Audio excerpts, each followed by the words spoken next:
fun. Paimon even dreamt of making the film last night. If Paimon remembers right, we're meeting at Hotel de Boer. Let's... Huh? Isn't that Charlotte? Who's her friend, and what are they chatting about? Be pleased with the cherry on top, Charlotte! Journalist extraordinaire! Please tell me you're joking! I read that a gang of criminals tricked the Gardamex by disguising themselves as blubber beasts. It's true, isn't it? It has to be! I've invested all my savings into graph adversarial technology and even taken out a sizable bank loan. I'm begging you like the beggiest beggar in all of begdom. I need you to calm down a little, Miss Lapine, Pauline.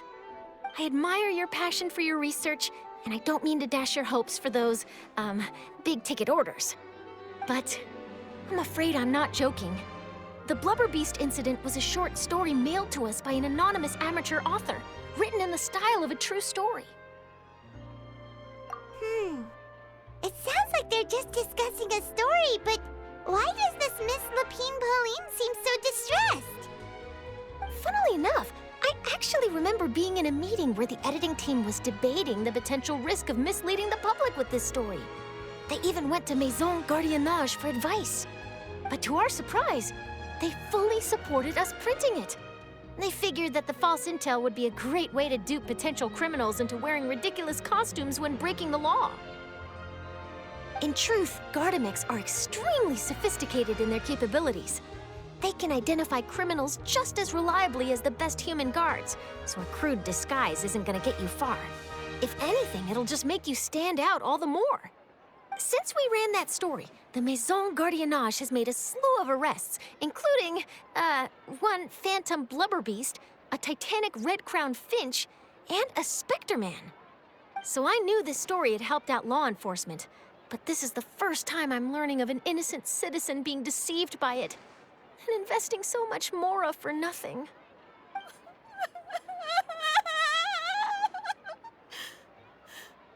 Uh-oh.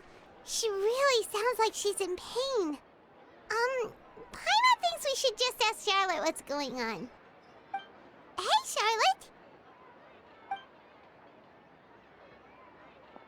Traveler, Paimon, it's you! I was in the area taking some photos for a story when I got to talking to Miss Lapine Pauline about her research. She read an article in the Steambird about a criminal who evaded Gardamex detection by disguising themselves as a blubber beast. Inspired by this story, she spent a lot of mora researching counter-criminal image recognition technology. Her aim was to improve Fontaine's public security by developing a device that could enhance Gardamex target recognition capabilities. She was hoping I could write an article to spread awareness about image recognition technology. She even paid me for the article and gave me one of her prototype devices before I could get a word in. But unfortunately, it was just a fictional story, and her efforts and aspirations were all in vain. I tried to let her down gently, but she's finding it all very hard to accept. This is a new situation for us, too. It's such a pity. It seems like the author was only trying to make the story interesting, and the Maison Gardiennage only had Fontaine's best interest in mind. Wait, Miss Lapine Pauline, what are you doing? I'm gonna pick a fight with a Gardamex, head to the opera at Biclez, and get a one-way ticket to the Fortress of Meropide. That way, I won't have to repay my debts. It's the only way I can afford to keep on living. Whoa, there's no need to go that far. I mean, come on, look at you. You wouldn't even dent the Gardamex armor. In all likelihood, they'd only hold you up at the Maison Gardiennage for a few days before letting you out, and then you'd still have to repay your debts. Actually, instead of going into the technicalities of that, how much did you actually invest? How bad can it really be? 270,000 mora. Okay, well, escaping to the Fortress of Meropide over a sum like that seems like a last resort. Surely there must be other options. Not anymore. I used to be an equipment supplier to the Fontaine Research Institute before that blew to pieces, and now I'm just a small-time engineer.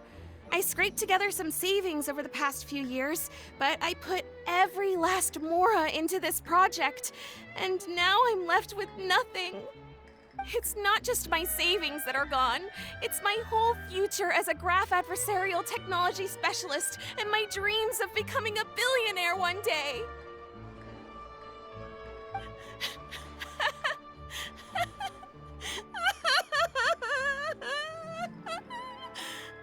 My life is over. Don't despair, Miss Lapine Pauline. I think I know a way for you to turn this around. This prototype you've given me, the camera lens for image recognition sample collection. It's really quite something. You said you designed it specifically for high-fidelity image capture and analysis, yes? The rapid focal length adjustment is a very useful function in its own right. It's sure to make many journalists' jobs much easier. In fact, I'd say it has the potential to revolutionize Fontaine's news media. So your research efforts thus far are by no means in vain. The technology you've developed may have many applications that you've never even considered. Really? Absolutely. I've been working as a journalist for the Steambird for a long time now. No one understands the issues we journalists face on a day-to-day basis better than me. So keep calm, take heart, and start thinking about mass production. In the meantime, I'll show your invention to all my colleagues to drum up interest in your product. I can't believe it! If this is true, then I can look into setting up a whole camera lens development pipeline. My big-ticket orders and billionaire aspirations are still in the cards. Oh, maybe I should consider taking out another loan. That way, I can rapidly improve the lens production process, be the first to market, and prepare to battle for dominance in the camera industry. Come on! Stop daydreaming about your pipelines for a minute. Just take it one step at a time and see how it goes. There's no sense in putting all your eggs in one basket before things are even off the ground. And I can probably speak to some people I know and license my image recognition device to a workshop to raise some funds. I can't believe I didn't think of this sooner. There's no time to lose. I need to get to work. Early bird gets the worm. Can you believe her? She just ran off. Paimon's pretty sure our advice went in one ear and out the other. It's understandable. When inspiration and passion strike at the same time, it's all too easy to throw yourself headfirst into your work and forget about everyone around you. A lot of journalists are the same way when they're first starting out. But don't you worry. I'm gonna write an article on all this, and I'll be checking in on her regularly. Her research has the potential to benefit the entire journalistic community. I'll give her plenty of input to stop her from going down any rabbit holes, and make sure mass production of her lens can begin as soon as possible. It's reassuring to know that you'll be looking out for her, Charlotte. Actually, you know what? Why don't you two take this prototype lens? I'm sure you'll have plenty of chances to use it on your travels. It takes the right person to get the most out of a new technology. In your hands, it's sure to capture some amazing sights. Thanks a lot, Charlotte. What a nice surprise. We were just curious about what you guys were talking about. Totally didn't expect to get a free gift out of it. You're welcome. I got something out of this too. The beginnings of a very interesting news story. The boundaries between real news reports and news-like fiction must not be blurred, even when there's a compelling justification for doing so. Yes, that's how I'll phrase it to the editors when I give them my feedback. Let's hope we don't mislead any more well-meaning citizens in the future.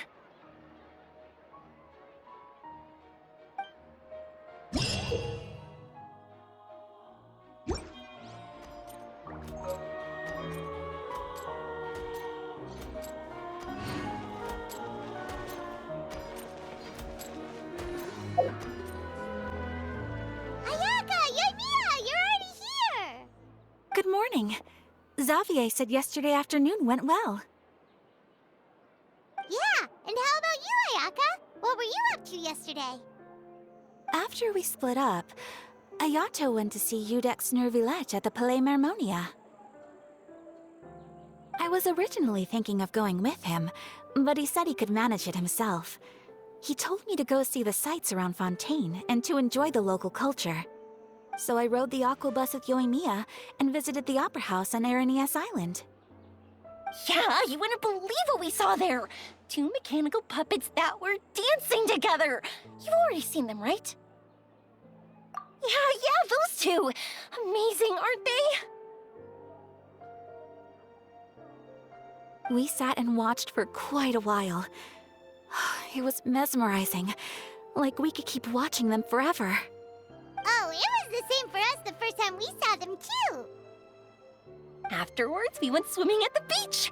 Well, diving, to be exact. It was the first time I ever breathed underwater! I held Ayaka's hand and we counted down together. 3, 2, 1, and then splash! We were beneath the waves.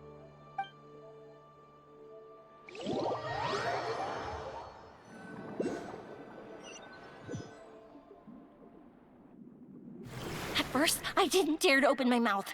But once I couldn't hold my breath any longer, I decided to take a big breath in. Turns out the water wasn't as salty as I imagined. It didn't really taste like anything at all. Before I knew it, I was breathing like normal down there. It was an amazing feeling. Ayaka said I was too nervous and needed to loosen my grip. She got used to everything way faster than I did. I knew that the Traveler could do it, so I had no doubt we could do it too. That helped me feel at ease as soon as we dove in. The underwater world in Fontaine truly is beautiful. I love seeing the romaritime flowers blossoming underwater, like little candles lighting up the streets at night. Yeah, and there were so many creatures that we've never seen in Inazuma. Like those fish that shimmer like a sword blade. Whoosh! Oh, and those big fish that call when they see people. Ooh. Oh, you mean hunter's rays and blubber beasts. I just love the name Blubber Beast. Just wait till Pops and the others hear about this. They probably won't believe a word I say.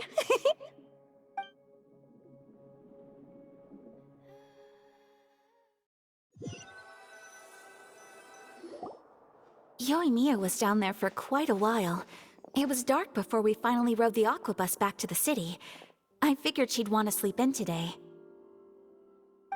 Yeah, even I was worried that I wouldn't be able to get up. I still felt like I was drifting in the waves when I went to sleep last night.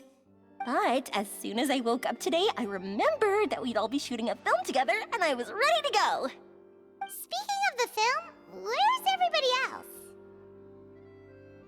My brother and Xavier were speaking to the restaurant owner about using the place as a filming location. They should be here soon. As for the others, We're here. Please excuse my tardiness. I just finished the Special Patrol's 6-mile morning jog. Wait, 6 miles? I'm so tired. I heard you all chatting, so I decided to come down. I sure could use some of that endless energy everyone else has. Good morning, everyone. Morning. Can someone fetch me a cup of coffee? More milk, hold the sugar. Sure, I'd be happy to do that for you.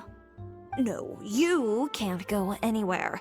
Please, have a seat over here so I can get started on your makeup. The last thing I want is coffee stains on my costumes. I can get the coffee. It's the perfect job for an assistant.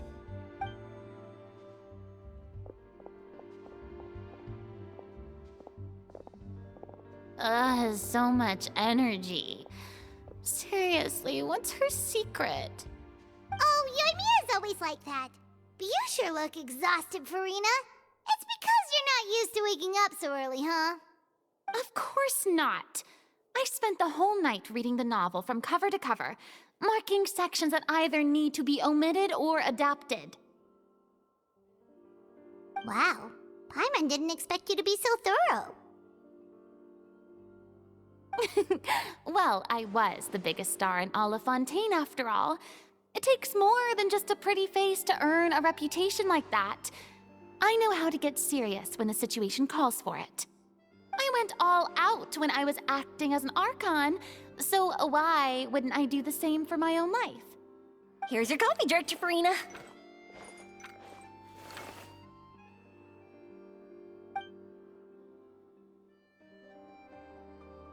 Oh, thank you. The sound of being called director and the aroma of coffee feels almost as refreshing as hearing the birds chirping in the morning. Ah, it seems everyone has managed to arrive on time. We've reached an agreement with the restaurant owner. We are free to use the second floor to shoot our film. Really? That's great! He is really looking forward to our film and hopes that providing his restaurant as a filming location will attract more customers. Well then, Mr. Xavier, I'll leave the rest to you. Okay, thanks. First, I'd like to introduce our new members. This is our prop manager, Veronique. She'll be in charge of all the film's props and items. And this is Bonneau, our lighting technician. He'll be in charge of lighting and illumination to set up each scene's atmosphere. Wow. Sure feels like we have some real professionals joining the crew now.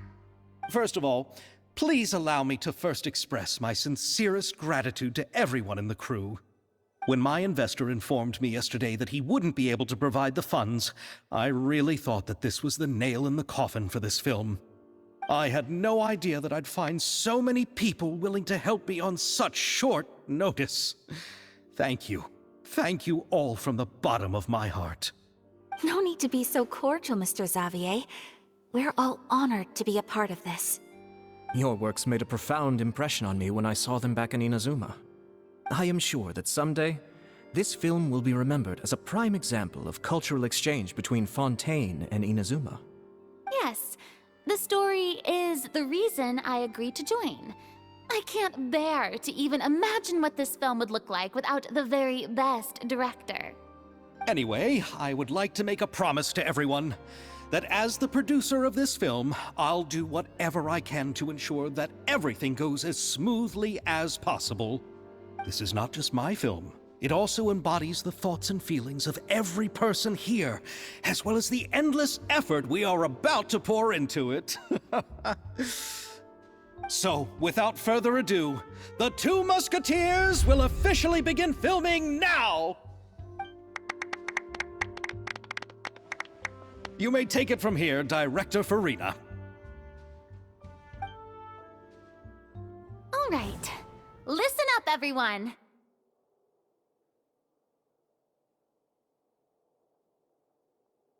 The first scene takes place when the two young musketeers are living at the Baron's home, still unaware of all that is about to happen to them. We'll need props and lighting to set the scene. Our lead actors can go get their makeup done, and extras, please take this time to go over your positions. Whoa. Seems Farina's really kicking things into gear as the director. Is everyone clear? I don't want anyone traipsing around the set like umbrella finches. All right, cameras will start rolling as soon as the set is ready. Let's make a film that'll make some serious waves in Fontaine. Not the kind of waves that drown people. I mean, the good kind of waves. Seems like she's still a bit traumatized by that. Anyway, let's go see if there's anything we can do to help.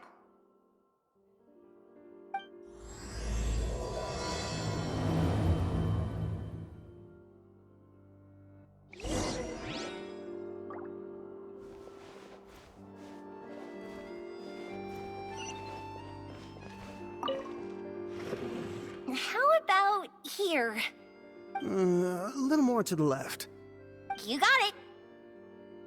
Hey, Yoimiya, do you need a hand? No, I'm fine. You know, doing the lighting is kind of like designing a fireworks show. It's interesting to imagine what kind of atmosphere the lights will create. I heard that the Traveler will be operating the camera and Paimon will be the clapper loader, right? Those roles are just perfect for the two of you. Really? Is that because it'll be easy for Paimon to hold the clapperboard while flying? Well, sure, there's that, but that's not exactly what I meant. I just think that after all your journeys together, you two must have developed a super close bond and just naturally know how to work with each other. If I'm not mistaken, the director will want the cameras rolling as soon as the clapperboard goes clack. Oh, I see! It's amazing to see the magic behind filmmaking. Yoimiya, we need lights over there, too. Oh, on it! I've got to get back to work. Chat with you later. Oh, it's exciting to see so many people working together to bring the film to life.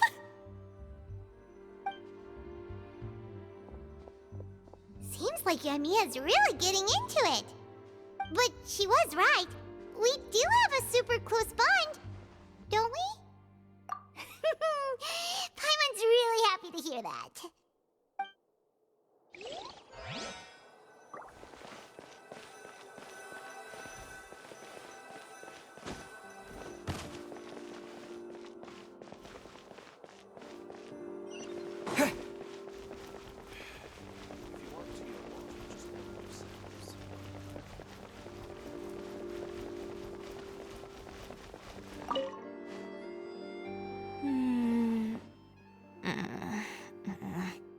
Ayaka has mentioned you to me before.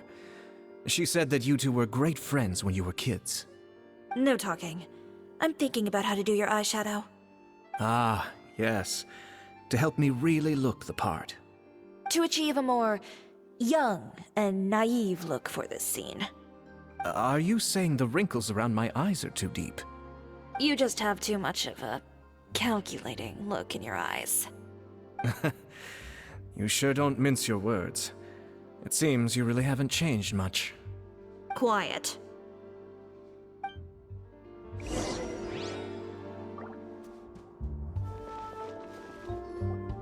So, this is a real musket? No, it's just a prop weapon. Not bad. Have you seen a real musket before? Only in books and newspapers. I made this one based on the relative shape and proportions I saw in reference images. When we're filming, some special gunpowder will be applied around the muzzle, which will help create the flash and smoke effects of a real gun being fired. Which means it'll be up to the actors to portray the recoil. That's right. The sound effects for gunshots will also be added in post-production. Thank you, Veronique. I think I know where to start now. However, the musket's gears and firing pin could still use some work. Adding some wear on the metallic components will make them appear more realistic. Also, be sure to rub the muskets with some oil each time before we start shooting. That'll give the impression that the firearms have been well maintained. Good point. You seem to know a lot, Miss Chevres. I assume you use these types of firearms on a regular basis? Yes, I perform routine maintenance on my weapons every day. Just like we as people need to eat and sleep, muskets need to be cleaned and maintained. I also perform similar care for my sword every day, and familiarize myself with its shape and weight, to the point where it feels like a natural extension of my body. Yes, this way, our weapons will never betray us in the heat of battle. Yes, well said. It seems we have the same philosophy on this topic.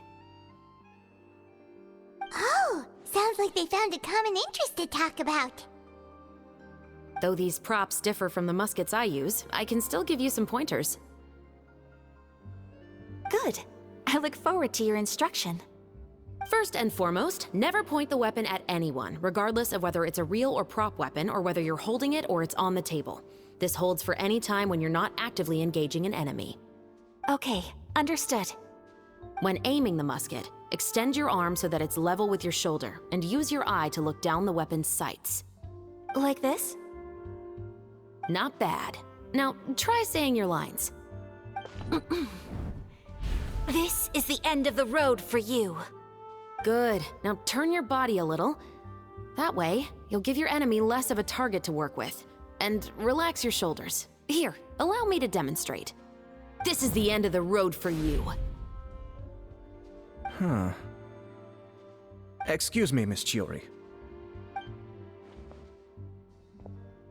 Director Farina, there's something I wish to discuss with you. Oh? What is it? Like this? Yes, much better. What do you think? I do see your point. But are you sure you wish to do this? I believe it would be most fitting. Well, if you insist. All right, I understand. Miss Ayaka, Miss Chevres, could the two of you please come over here? Huh? What's going on? Are we gonna start filming now? Let's go see. What is it? I have a question for you, Miss Chevres. Would you be willing to play the role of a musketeer? What? To clarify, I would like to turn over my role to Miss Chevres. But, brother... Don't worry, Ayaka. I actually view this as a good thing. I was becoming troubled trying to set aside some time to speak to the staff at the Palais Mermonia. I would like to have some conversations about the cultural exchange between our two countries, and I've heard that the bureaucratic process here can get rather complicated. Now, I will be able to focus on my work. Besides, you also know that I'm not really one for public performances. Are you really sure? From a director's point of view, I also felt like the relationship between the two musketeers in the original story could be improved. The older brother in the story plays the lead role with his overbearing character, but this causes his character to overshadow that of his sister, and the theme of the two supporting and relying on each other isn't conveyed very well. But if we were to change the siblings to two sisters of a similar age, then that aspect of the story might come through more clearly.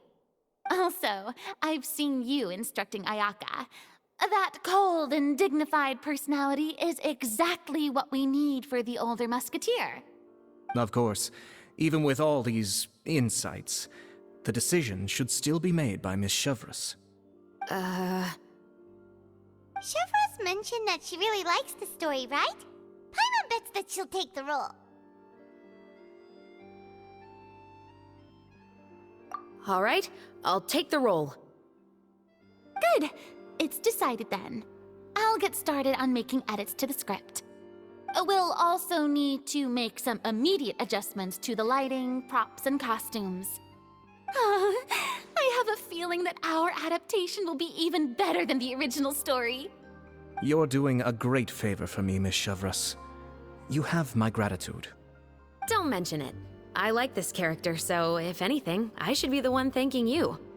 Well, since my brother is the one who brought up the idea, I suppose there's no need to worry. Let's go, Miss Chevres. I look forward to working with you. Please, just call me Chevres.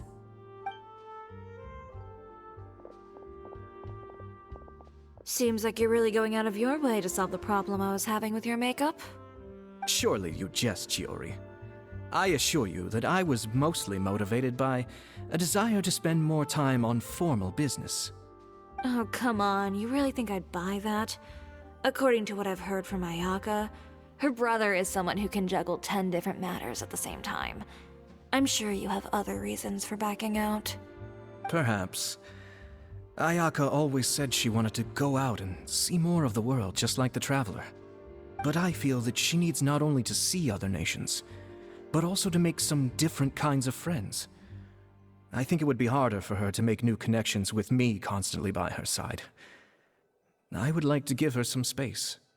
All right, go on. Spoil her some more. Ayato, it's too bad you're stepping down from the role. Paimon really wanted to see you act as a musketeer.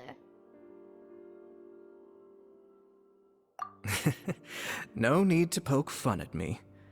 I'd wager that you also felt that I wasn't the best candidate for the role. It's a little hard for Paimon to imagine you saying those lines. Yes, I've made an appointment to meet some people from the Palais Mermonia. Now, I will have some more time to prepare. Traveler, get the camera ready. Paimon, get the clapperboard. Actors, to your positions. We're about to start shooting the first scene. Go on now. And please take good care of Ayaka. Yep, don't worry. Thank you. I look forward to seeing the film when it's finished. All right, now that we're all here, let me help set the scene for everyone. The first scene takes place when our two main characters are still living at the Baron's estate. They've been ostracized and verbally abused by others in the household, but they still have no idea why. We want to capture how naive and innocent they are, despite their pain. Chevres will be playing the role of the older sister, Tulip, and Ayaka will be the younger sister, Iris. Be sure to get close-ups of the main characters at the right moment. Silence on the set! Lights! Camera! Action! Let's go! Tulip, Mother's been out for quite a while now. Perhaps she went to pick some flowers on the way home. You know how she loves flowers. Iris, Tulip! I'm home! Mother! You were out for so long, we were beginning to worry about you.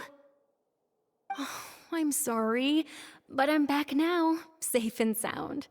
Here, I brought your favorite treat, apple turnovers. Mother, what are those bruises on your hand?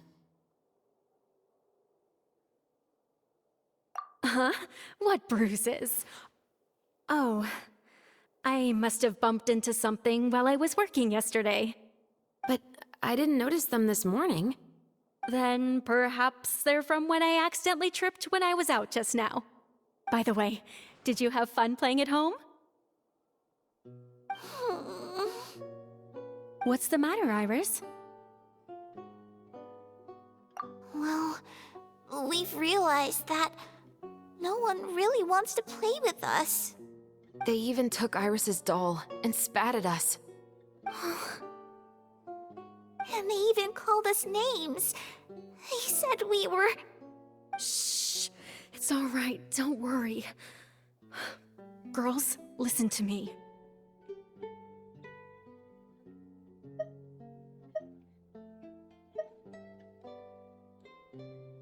It doesn't matter what anyone says.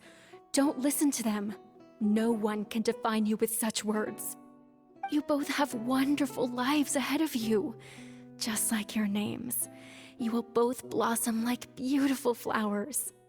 Maybe your time to blossom hasn't quite come yet, but one day, you two will bloom more beautifully than anything else. Don't let the soil you're in now ruin your future beauty. Understand? My dear daughters. And cut! Not bad. The actors' emotions were all on point. Let's keep that take.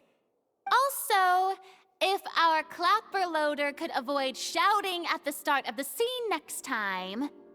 Oh, got it. Great. I was a little worried that my nerves would get the better of me. What about you, Chevres?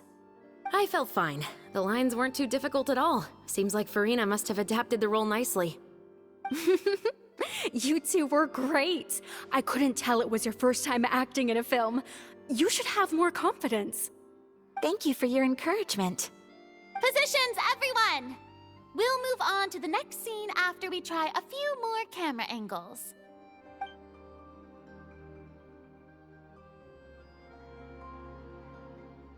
This scene is when our two characters return home, only to discover their mother has been murdered. Ready? Lights!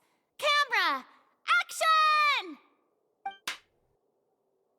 Mother, we're back. Mother?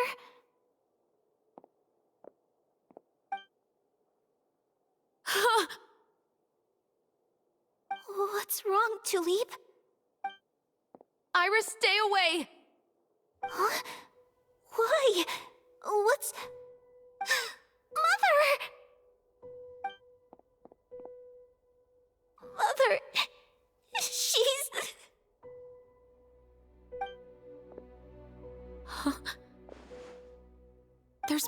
poison in this cup. Huh? I could have sworn I've seen this kind of cup before. Those aristocrats. They didn't even try to cover up their actions.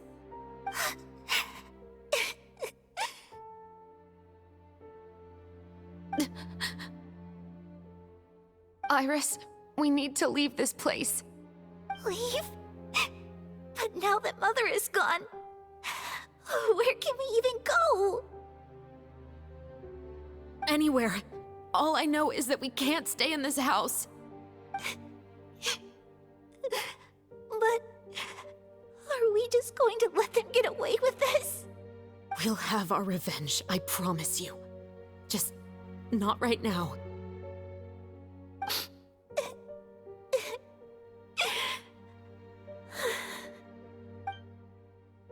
Come on, let's go. No, wait. We can't just leave Mother here like this. At least let me leave this rose with her. That's why we went out in the first place. To buy her this flower. All right. Goodbye, Mother. We'll avenge you. Someday. And cut! Beautiful! Great performance! Oh my, you're so amazing, Ayaka! And were those real tears I saw? How did you do it? I was surprised too. Thank you for the kind compliments. Actually, as soon as Director Farina said action, I told myself not to think about anything. I just felt the weight of the moment and became the character. It's quite similar to practicing the art of the sword. You clear your mind and focus only on what's happening in front of you. Ayaka's performance was amazing. Have I discovered an acting prodigy? Pipe down, everyone! We need to move on to the next scene!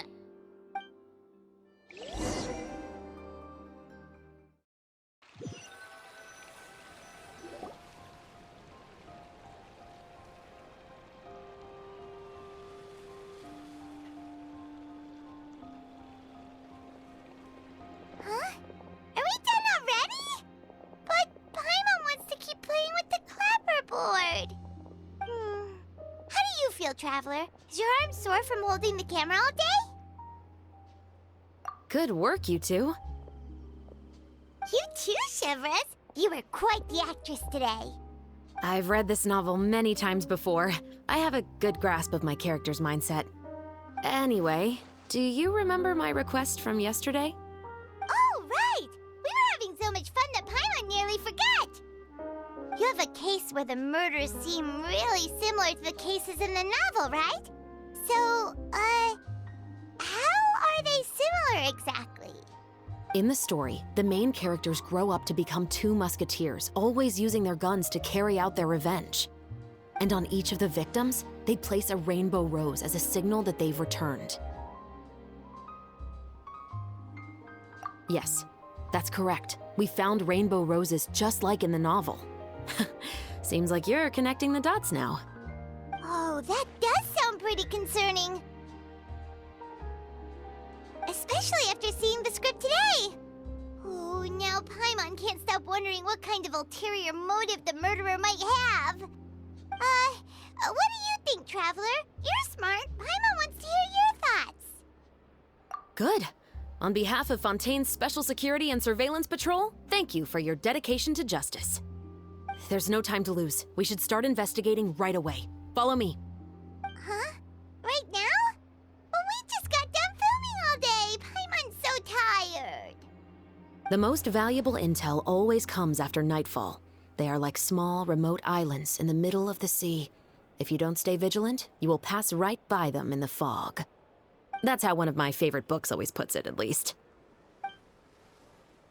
So, where are we going right now?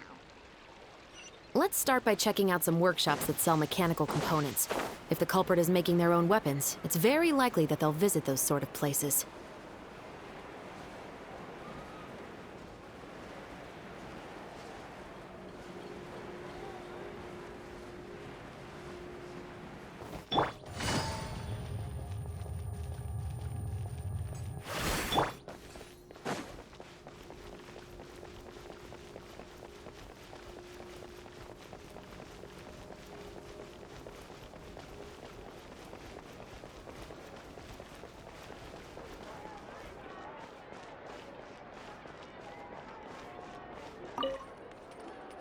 Welcome to Le Show's Clockwork Workshop. How can I help you?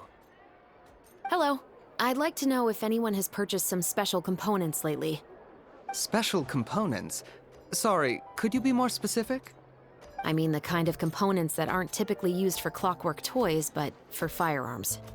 Huh? For firearms? No, we don't sell those sort of things here. Don't misunderstand. I'm not here to cause any trouble. We are merely investigating a case, and we're hoping that you could cooperate. Well, to be completely honest, I'm not even sure what kind of components that would entail. Has anyone ever purchased components here as an individual rather than on behalf of an organization? We have a lot of customers who buy toys, but those who buy components are all regular customers who buy in bulk on behalf of their organization. Is that so? I understand. Thank you for your cooperation. You're welcome. It's the least I can do.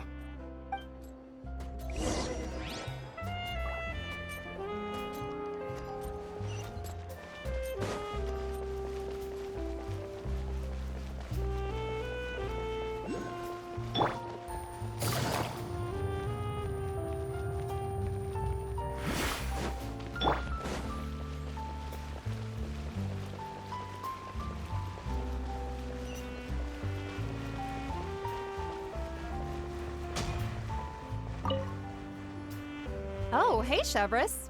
Run out of oil for your musket again? Hello, Estelle. I want to know if anyone has come to your shop recently to order some firearm components.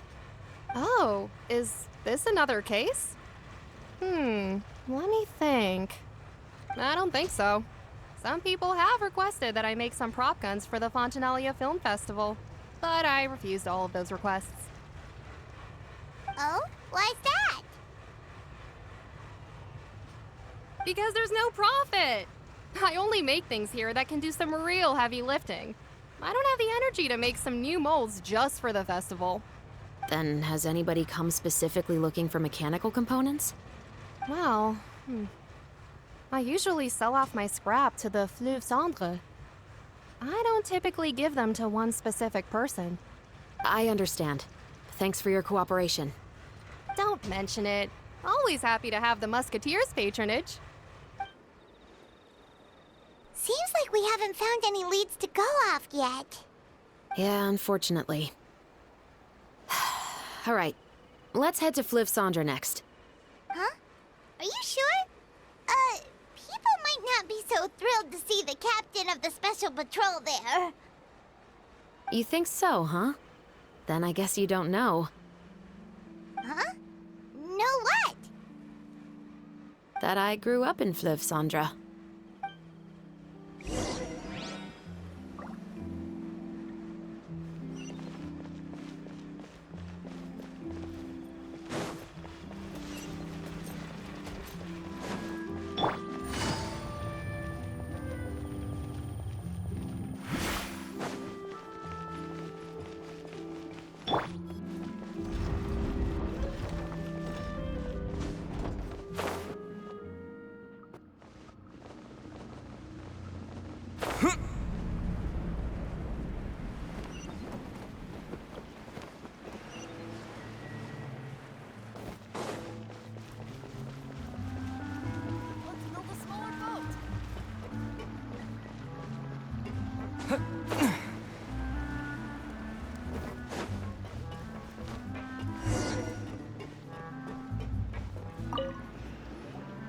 Hello, I'd like to ask some questions.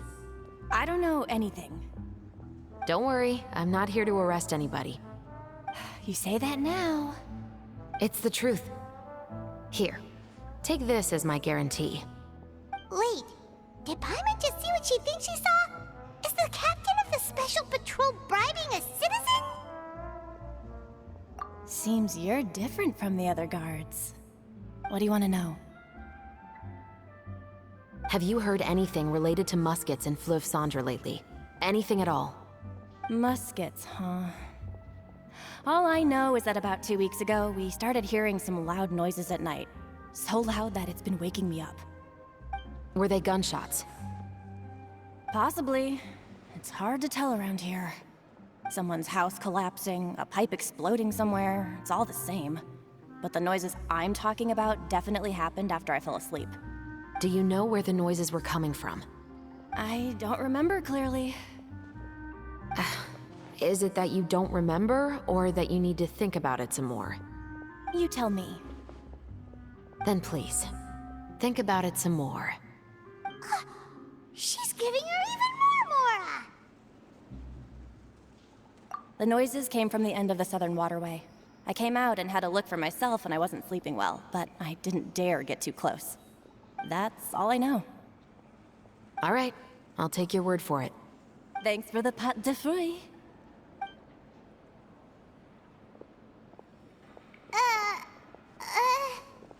No need to be surprised. I grew up here, remember? I know how to get people around here to talk. Seems you catch on pretty quick. Now then, let's keep going.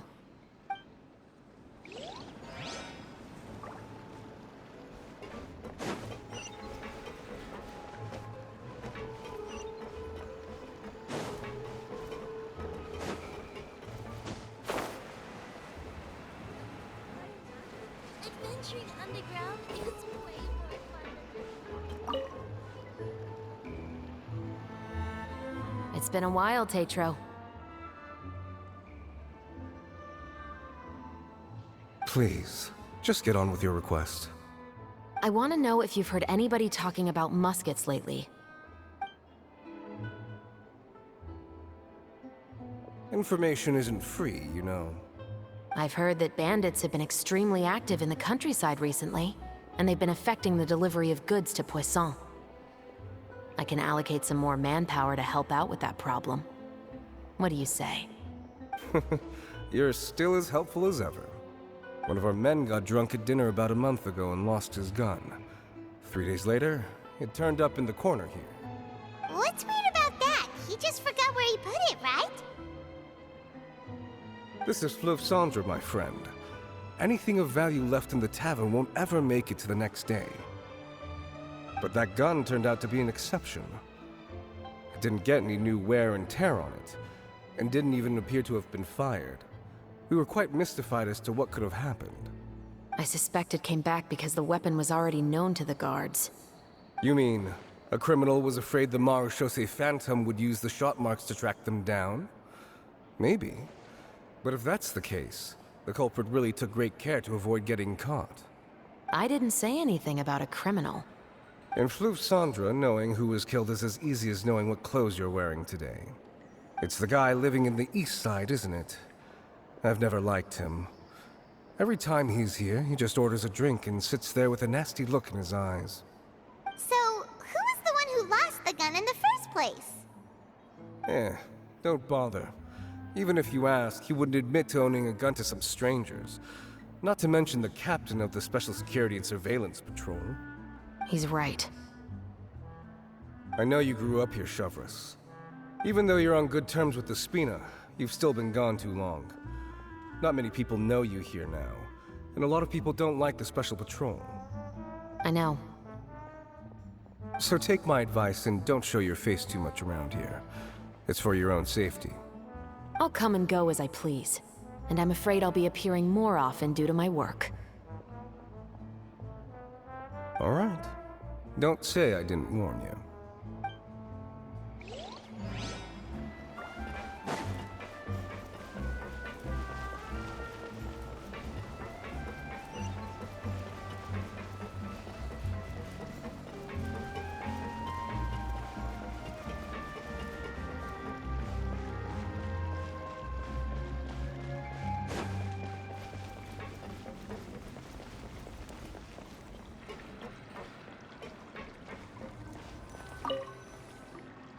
What's all this?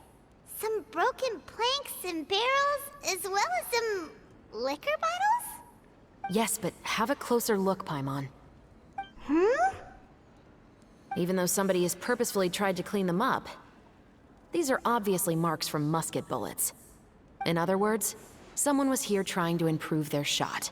They were using the barrels and bottles for target practice. Could it have been the killer? Your guess is as good as mine. Although many people at Fleuve Cendre own guns, few hide the fact from others. and even fewer would go to such lengths to hide markings from practice shots. Anyway, let's go. There might be more to this.